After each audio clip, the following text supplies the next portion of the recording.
Hi, my name is Fitsum Shebeshe and I'm the Curator of States of Becoming here in New York City at the Africa Center. States of Becoming examines dynamic forces that have affected or influenced the artistic practice of 17 contemporary African artists who are living in the United States within the past 3 decades.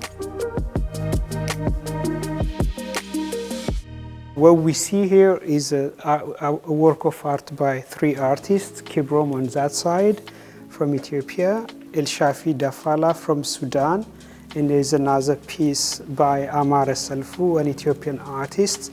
So this group of artists represents a group that have transformed their artistic practice because of their migration to the US. So we see their aesthetic form, shifting from, what they were doing 15 or 10 years ago to what they are doing today. What got me curious about these 2 pieces is that why in this world someone can be a realistic painter 10 years ago and now an abstract painter.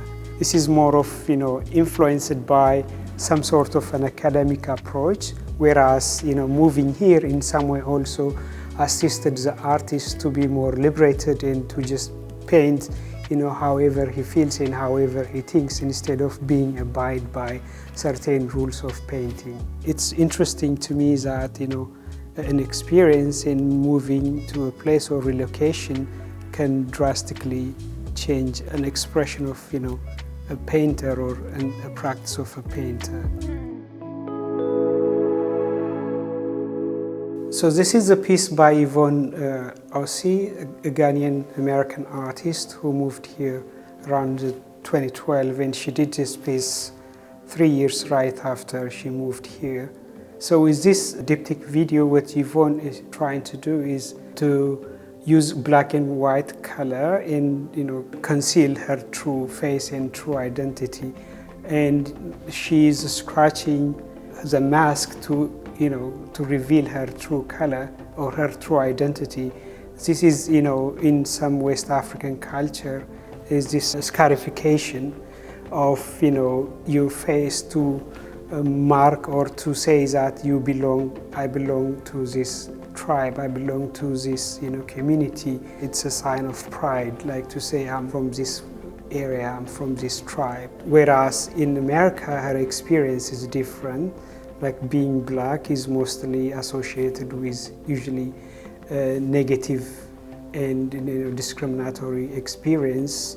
So that's how she's trying to talk about how black is perceived both in US and Ghana.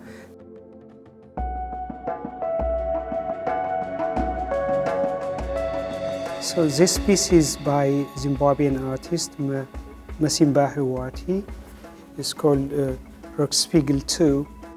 One of the very interesting, aspect of this piece is you can experience it as an object in place, as a sculpture that's made out of, music instruments and also some objects like spear, bells, chime, trumpet, and all of this.